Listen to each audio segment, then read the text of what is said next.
할렐루야. 주님은 살아계십니다. 우리 좋은 소식 오늘 듣지 않았습니까? 그 좋은 소식의 내용은 여러분 다 알고 계실 것이고, 그러한 우리의 기도를 들어서 응답해 주신 하나님께 다 같이 영광의 박수를 한번 올려드릴까요?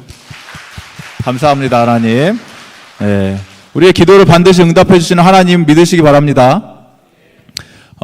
이 기도를 통해서 응답받은 것이 사실은 여러분 어떤 면에서 보면은 그 작은 언덕을 하나 넘은 것이죠. 우리가 올라가야 할 높은 산이 있고 우리가 치러야 될 전쟁이 있는데 이런 것들은 그냥 작은 전투에서 승리를 맛본 것입니다. 그렇기 때문에 우리가 계속해서 끊임없이 하나님의 깊고 넓으신 뜻을 헤아리는 기도를 하시길 바랍니다.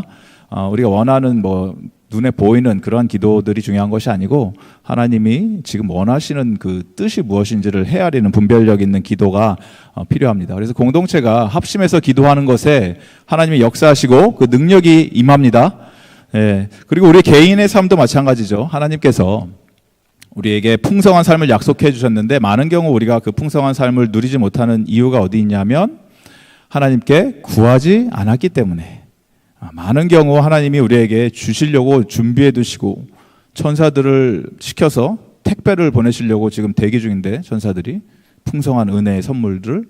그런데 이 샌드 버튼을 못 누르시는 이유가 우리가 구해야 되는데 구하지를 않으니까 오질 못하고 있다는 것입니다. 그래서 여러분의 개인적인 삶의 영역에 있어서도 간절한 마음으로 하나님께 늘 부르짖으면서 아버지의 기쁘시고 선하신 뜻이 무엇인지 분별하고 기도의 자리로 나오는 저와 여러분 되기를 바랍니다. 반드시 응답해 주십니다.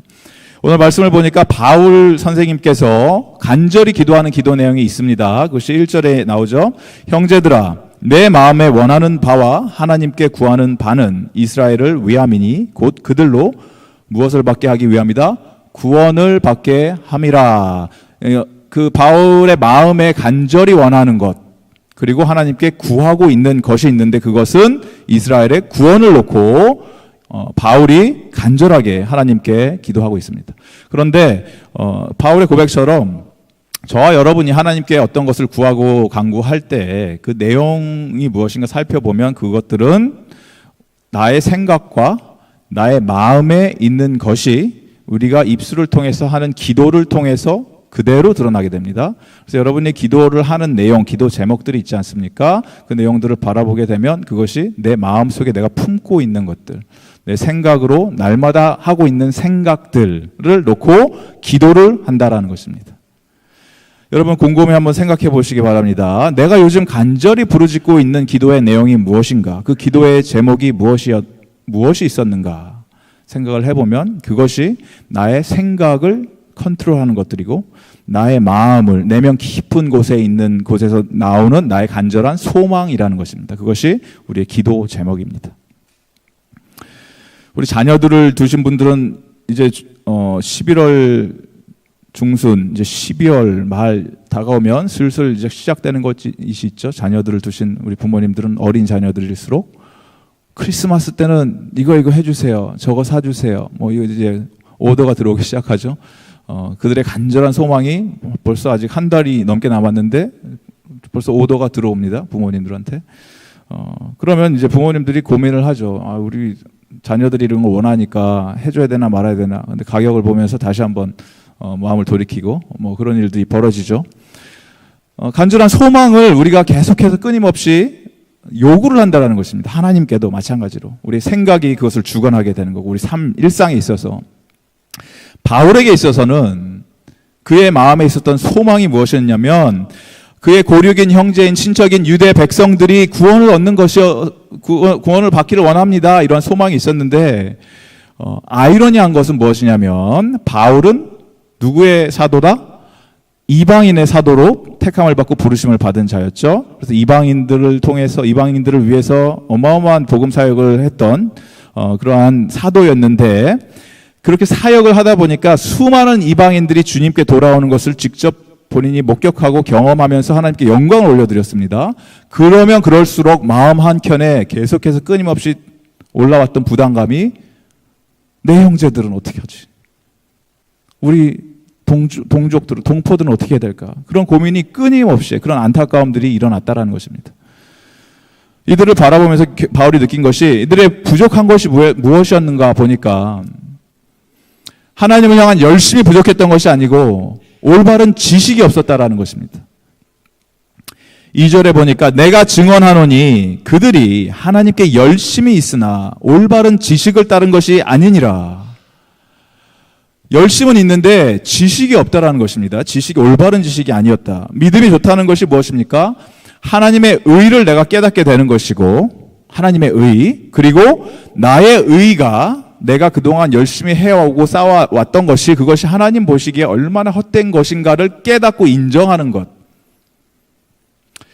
습관적인 이 종교 생활, 우리가 하는 종교 생활에서 벗어나서 날마다 조금씩 예수 그리스도를 닮아가는 것.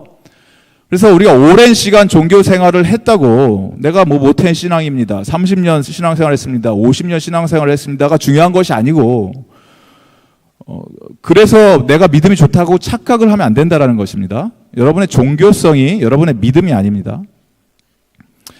예수님을 우리가 잘 믿으면 믿을수록 영혼과 마음이 새로워지게 됩니다. 우리 영혼이 젊어집니다. 그래서 생각이 젊어지고 우리의 표현이 밝아지고 더 이상 과거의 영광에 사로잡혀서 살지 않습니다. 우리 교회가 과거에는 이랬다, 영광이 뭐 어쩌다 저랬다 하는 것은 그 다른 표현으로는 지금은 별 볼 일 없다라는 얘기입니다. 여러분 그런 표현 하시지 말으시기를 바랍니다. 하나님이 우리에게 부어줬던 과거의 찬란한 영광이 있죠. 그 감사드리고 하나님께 감사합니다 할렐루야 하면 되는 것이고 그것을 그리워할 필요가 없다라는 것입니다. 왜냐하면 하나님은 과거의 하나님이 아니고 앞으로 우리에게 부어주실 놀라운 은혜의 풍성함을 가지고 계신 분이기 때문에 그것을 우리가 바라보면서 전진해 나가야 된다는 것입니다. 다가올 하나님의 나라의 완성을 꿈꾸는 여러분이 되기를 바랍니다. 여러분 무엇을 꿈꾸며 살고 계십니까? 우리 하나님 나라를 꿈꾸는 자들이 되어야 됩니다. 하나님의 의를 붙드는 저와 여러분 되기를 바랍니다. 하나님을 우리가 섬길 때 있어서 하나님의 나라 그에 대한 열정을 가지고 섬겨야 되는데 가장 중요한 것이 올바른 지식이 없을 때 망하게 되는데 지식이 없음으로 말미암아 내 백성이 망하였도다. 고백이죠. 하나님의 고백. 그 지식이 무엇이냐면 올바른 지식이 특별한 어떤 뭐 성경적 지식, 뭐 신학적 지식을 이야기하는 것이 아니고 예수 그리스도를 올바르게 아는 지식을 말합니다.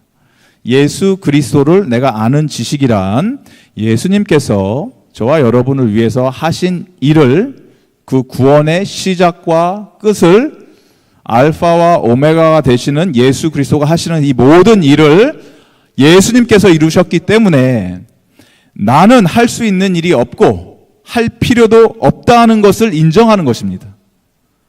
그것이 예수 그리스도를 올바르게 아는 지식의 첫 번째 단추입니다. 나는 할 수 있는 구원에 있어서 내가 내 스스로를 구원하기 위해서 할 수 있는 일이 아무것도 없다를 인정하는 것이고 그렇다면 나의 구원의 시작과 끝을 이루시는 분은 믿음의 시작이자 완성이신 예수 그리스도를 내가 온전히 끝까지 붙드는 것이다가 바로 예수님을 아는 지식의 시작 포인트라는 것이죠. 5절에서 8절의 내용이 그런 내용입니다. 하늘에 올라가서 예수님을 끌어내릴 수 있는 자도 없고 깊은 곳으로 내려가서 무적행으로 내려가서 예수님을 내가 모시고 올라올 수도 없지 않냐. 구원을 이루는 것은 나의 힘으로 불가능하지만 하나님께서 하시면 너무나 쉽기 때문에 하나님께서 하시면 너무나 모든 것이 가능한 일이기 때문에 그 길을 열어두신 하나님을 내가 바라보면서 그 길을 찾아가는 것을 이야기한다는 것입니다. 그 길은 어렵지 않는 길이라는 것입니다. 신명기 30장 14절의 말씀에 이런 말이 나옵니다. 이런 말씀이 나오는데 오직 그 말씀이 내게 매우 가까워서 내 입에 있으며 내 마음에 있은즉 내가 이를 행할 수 있느니라. 하나님의 말씀이 우리 입에 너무 가까이 있고 우리 마음에 있기 때문에 어려운 일이 아니다를 신명기에서 고백을 하고 있는데 이것을 바울이 그대로 따왔죠. 오늘 말씀의 본문 로마서 10장 8절의 말씀인데 이런 말씀을 합니다. 바울이 그러면 무엇을 말하느냐? 말씀이 내게 가까워 내 입에 있으며 내 마음에 있다 하였으니 곧 우리가 전파하는 믿음의 말씀이라. 말씀 대신 예수 그리스도가 우리에게 너무나 가까이 와 계시기 때문에 우리 입에까지 와 계시기 때문에 그리고 우리 마음에 계시기 때문에 그렇다면 남은 것은 하나라는 얘기예요. 바울이 얘기하는 것은 남은 것 하나, 그 이름을 부르짖어라 이 얘기입니다. 여기까지 와 있고 입술까지 우리 마음에 계시기 때문에 그 이름을 부르짖어라. 예수님 부르짖으라는 얘기입니다. 예수의 이름을 부르짖어라 이 얘기입니다. 우리가 부르짖는다는 것은 다른 것이 아니고 의지한다는 얘기죠. 신뢰한다는 얘기죠. 우리 어린 아이들이 위험에 빠졌을 때, 두려움에 사로잡혔을 때 부르짖는 것 단 하나입니다. 엄마! 부르짖죠. 아빠는 안 부르짖어요. 희한하게 아이들이 어려움 당했을 때 아빠! 이런 아이들은 없는 것 같아요. 언제나 엄마! 마미! 영어로도 그러죠. 아이들이 마미! 맘! 안타깝게 아빠보다 엄마를 더 신뢰하는 것 같습니다. 아이들이. 믿음의 대상, 신뢰의 대상이 명확해지면 그 이름을 부르짖게 된다는 것입니다. 9절, 10절을 우리가 한 목소리로 읽어보겠습니다. 10장 9절, 10절을 너무나 잘 아는 말씀이죠. 시작. 내가 만일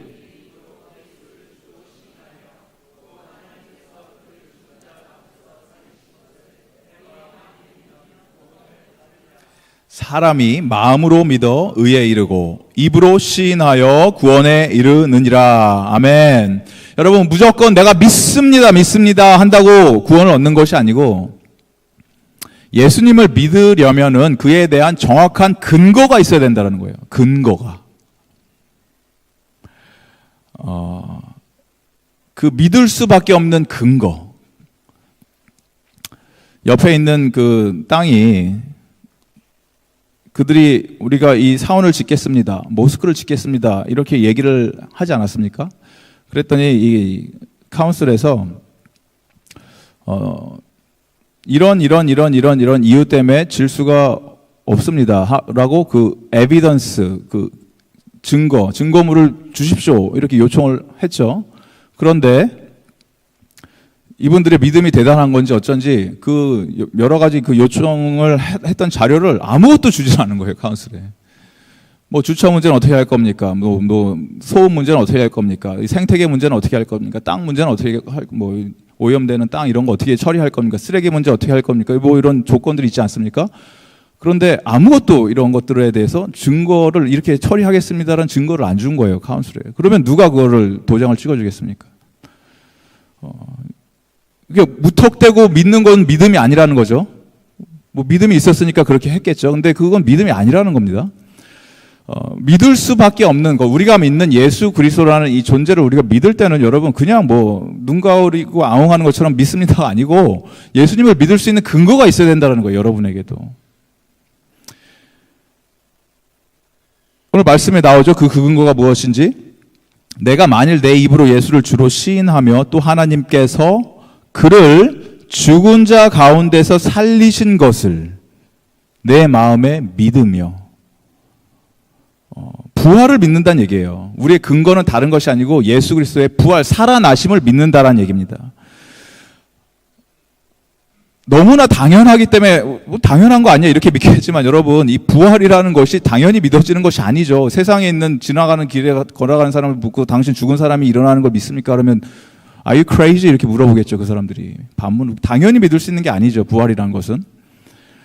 죽음을 이기고 살아난다는 것은 생명의 주관자가 된다는 얘기고, 생명의 주관자가 된다는 얘기는 그분이 하나님이라는 것이고, 하나님 아니고서는 그 누구도 죽은 자를 일으킬 수 있는 능력이 없다라는 것입니다. 예수 그리스도의 이 십자가의 죽음은 역사적인 팩트이기 때문에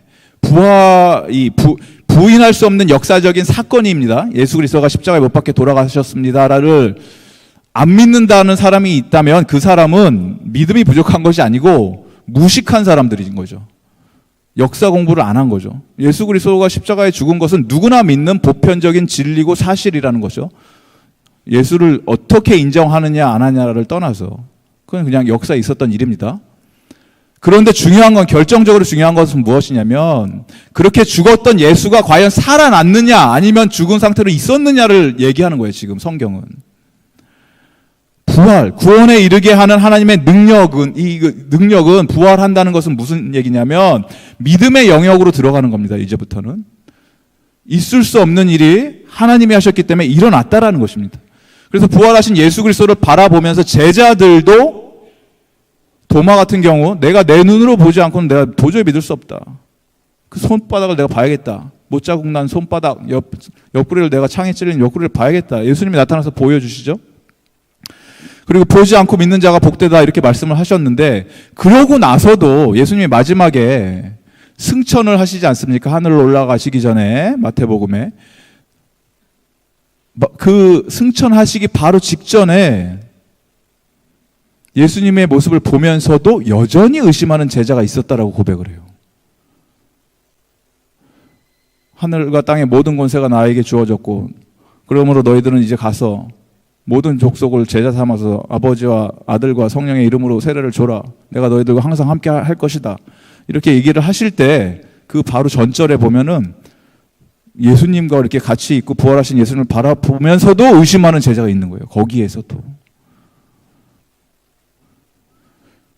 그러면 이 부활이라는 것을 우리가 어찌 보면은 보지 않고 믿는 저희들 아닙니까? 저와 여러분은. 그런 자가 더 복되다라고 예수님께 선포하셨기 때문에 그냥 예수님 당연히 살아나셨지 이것이 아니고, 여러분이 우리가 좀 우리 배운 사람들이잖아요. 생각할 수 있는 사람들이잖아요. 그러면 논리적으로 정말 그게 가능할까? 성경이 말하고 있는 증거는 무엇일까? 왜 수천 년 동안 수많은 사람들이, 지성인이라고 하는 사람들이, 좀 배웠다고 하는 사람들이, 전 세계에 영향력이 있었던 사람들이 그 예수 그리스도를 믿고 따랐을까? 를 연구해야 된다는 겁니다.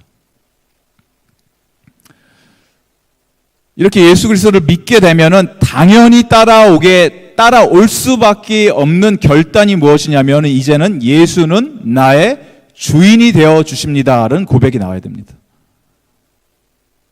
예수는 나의, 원어상으로는 쿠리오스 이런 얘기가 나오죠. 쿠리오스 들어보셨습니까? 쿠리오스가 로드라는 뜻인데, 헬라어로 로드.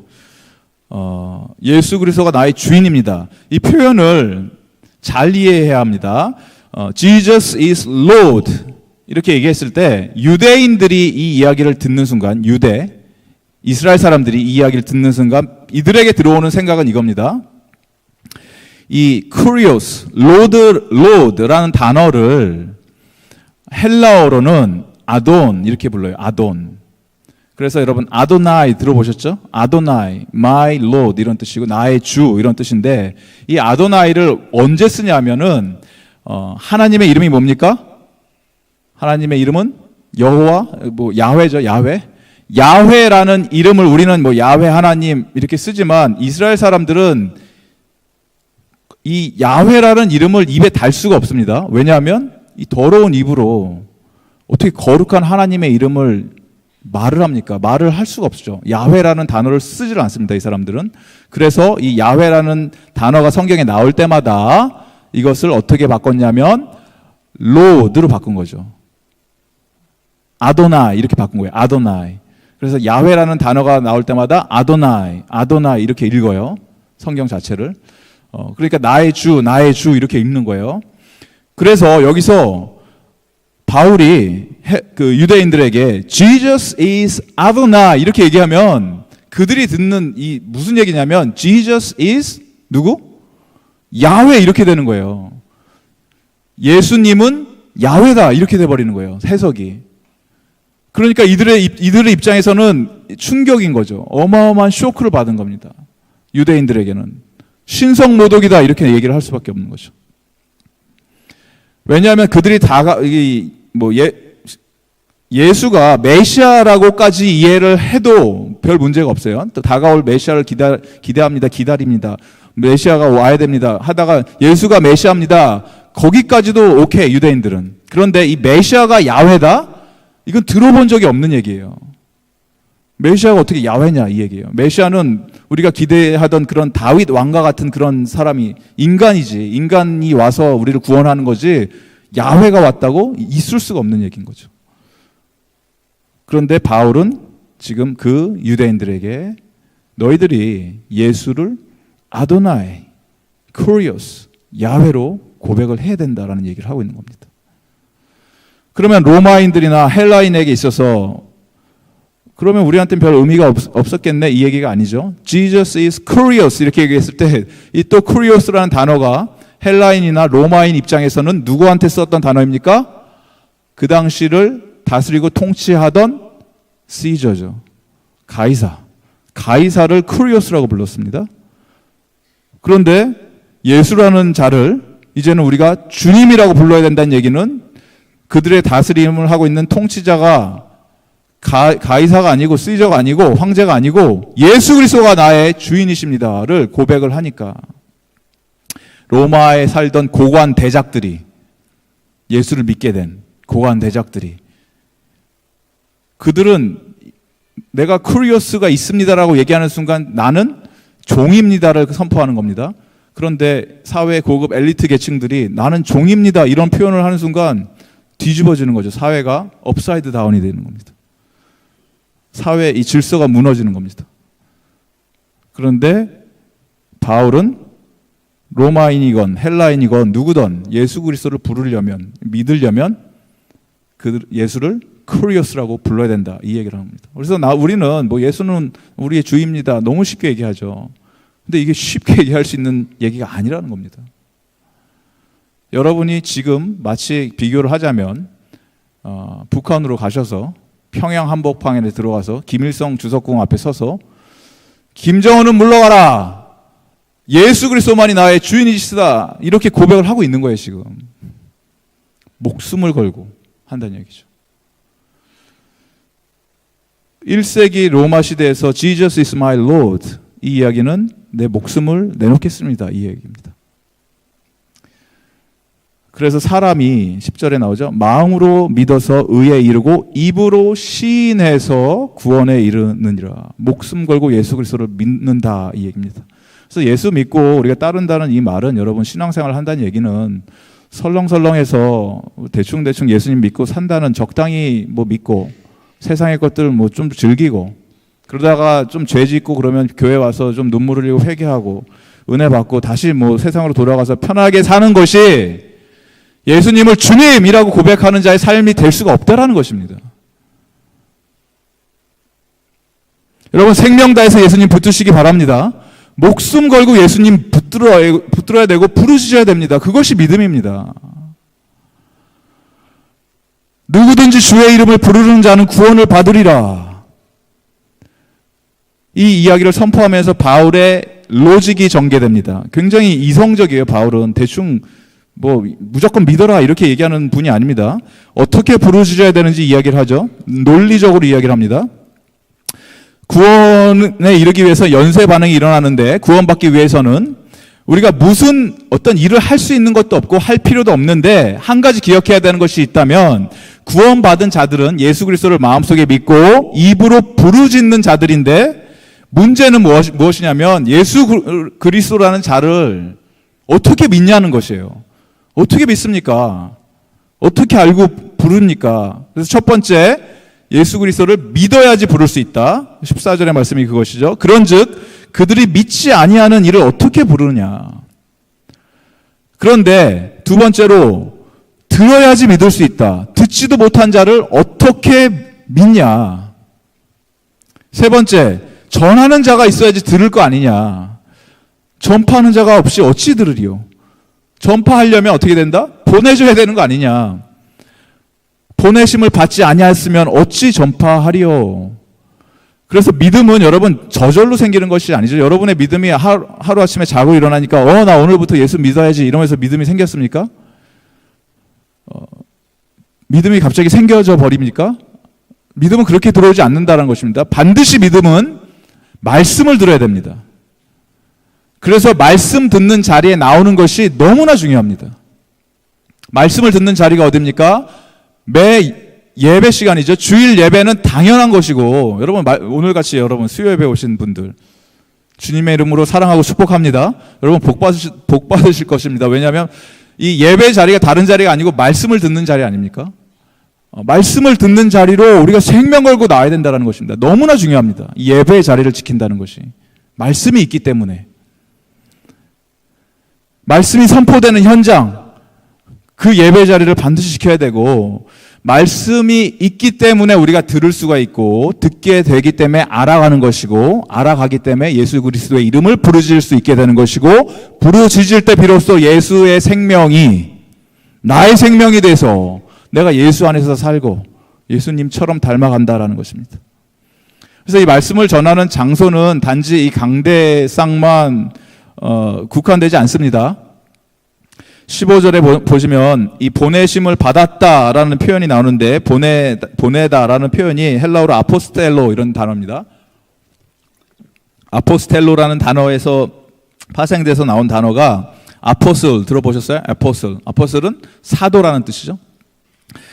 그러니까 사도들은 누구냐면 예수 그리스도를 보고 듣고 가르침을 받아서 예수 그리스도의 권위를 받아서 그 권위를 가지고 말씀을 증거하고 증인이 되는 그런 직분자들이 사도들입니다. 그러면 이 시대에 사도들이 있다 없다? 좀 전에 답을 말씀드렸죠. 예수 그리스도를 보고 눈으로 보고 예수 그리스도의 가르침을 받고 예수 그리스도의 그 인도스먼트를 받아서 나가서 전해라 하고 했던 사람들이 사도라는 거예요. 그러면 우리 가운데 사도가 있습니까? 없죠. 여기서 예수님을 직접 본 사람들이 누가 있어요? 눈으로 실존하는 예수님을. 사도 바울은 부활해서 살아나신 예수님을 봤죠. 다메섹 상에서, 로드에서. 모든 사도들이 그렇다는 거예요. 그래서 이 사도라는 직분, 지금 누가 나와서 뭐 신사도 뭐 어쩌고저쩌고 하는데 그런 거 다 아닙니다, 여러분. 사도라는 직분은 사라진 직분입니다. 더 이상 없습니다, 사도는. 하지만 이 에포스톨릭 처치가 있죠. 하나님의 몸된 교회가 하나님의 그 권위를 부여받아서 사도들에게 행하셨던 위임하셨던 그 사역들을 감당하는 선교적인 교회가 있다라는 것입니다. 보내심을 받았다는 것이 그러한 선교적인 교회들이 있다는 것입니다. 그래서 우리가 선교적인 교회라는 것이 에포스톨릭 처치, 사도성을 가진 교회라는 것이 다른 뜻이 아니고 그렇게 보내심을 받은 자들, 쉽게 얘기해서 선교사님들이겠죠. 그런 분들, 선교사님들을 잘 보내야 되고 또 나간 자들이 있다면 그들을 잘 섬겨야 되고 또 우리가 직접 가는 자들, 에포스톨레스가 되려면 우리가 직접 가야 되는데 그것이 무엇이냐면 선교 사역들이죠. 그래서 단기 선교라든지 우리가 가는 뉴사우스웨일즈 단기 선교, 또 인디아하고 여러 선교들 있지 않습니까? 이런 선교들이 그런 말씀을 전하는 현장들이라는 겁니다. 또 여러분들이 하는 노방전도, 전폭팀이 열심히 나가서 하는 거리 전도들, 여러분이 이웃들에게 전하는 이 관계 전도, 또 여러분 셀이나 가정에서 드려지는 이런 예배, 사람들 초청해서 나누는 이런 모든 사역의 현장들에서 말씀이 선포될 때 이러한 사람들을 가리켜서 성경이 좋은 소식을 전하는 아름다운 발이다라고 표현을 합니다. 여러분, 아름다운 발을 가진 여러분이 되길 바랍니다. 하나님의 복음의 소식을 내가 받아들여서 그 말씀을, 하나님의 말씀을 전달하는 위치에 있는 자들, 아름다운 발을 소유한 자들이 되셔서 그 말씀을 전할 때, 예수 그리스도의 말씀을 전할 때 죽어가던 생명들이 살아나고 예수님을 바라보게 되고 하나님의 교회로 들어오는 놀라운 그 은혜의 그 현장을 여러분이 직접 경험하고 살아내는 저와 여러분 되기를 바랍니다. 이 말씀이 너무 중요하기 때문에 제가 다시 좀 정리를 해드리면, 말씀을 전하는 사역이 너무나 중요한데, 핵심인데, 그것이 선교 현장이 됐던, 강대상이 됐던, 전도 현장이 됐던 다 마찬가지인데, 믿음은 어떻게 생기냐? 반드시 그리스도의 말씀을 들음으로 생깁니다. 믿음이란 말씀을 들어야 생깁니다. 어떤 내가 영적인 체험을 하고 무슨 뭐가 보이고 환상이 보이고 그런 게 믿음이 아니고, 믿음은 하나님 말씀을 들어야 된다는 것입니다. 그리고 듣기 위해서는 누군가 말씀을 전해야 되죠. 그것을 설교라고 얘기할 수도 있고, 말씀을 전해야 되는데, 이 전하는 말씀은 반드시 청중들에게, 내가 전달해 주는 그 사람에게 들려야 됩니다. 들어야지 믿음이 생긴다고 했는데, 들어야 된다는 이 개념이 다른 개념이 아니고 이해가 된다는 개념입니다. understand가 된다는 얘기예요. 제가 2살짜리 아이를 불러놓고, 우리 막내를 불러놓고, 하나님은 너를 위해서 십자가에 돌아가시고 의롭게 하셨고 칭의하셨고 성화의 과정을 거쳐서 글로리파이를 하실 것이다. 2살짜리한테 이러면 이렇게 들어와서 이렇게 나가겠죠. 아무것도 이해하지 못하겠죠. 근데 예수님은 사랑이시고 예수님은 너를 너무 좋아하시고 아끼시고 사랑한다 이러면은 어렴풋이나 이해하겠죠. 그리고 그렇게 비슷하게 기도를 해요. 벌써 2살짜리가 예수님 사랑합니다 이렇게 떠듬떠듬. 왜냐하면 들리는 설교를 해야 되니까. 지금 제가 여러분의 수준에 맞춰서 어려운 단어들도 써면서 영어도 좀 쓰고 헬라어도 쓰면서 하는 이유가 여러분의 수준이 그 정도가 되기 때문에 하는 겁니다. 아무한테나 이렇게 안 합니까? 나한테 제가 학생부 아이들한테 할 때는 또 학생부 아이들에 맞는 단어를 써야 되는 것이고. 그래서 반드시 설교는 말씀은 두 가지입니다. 설교라는 것은 선포와 하나님의 말씀을 선포와 동시에 설득입니다. 선포와 설득. proclamation and persuasion 같이 가야 됩니다.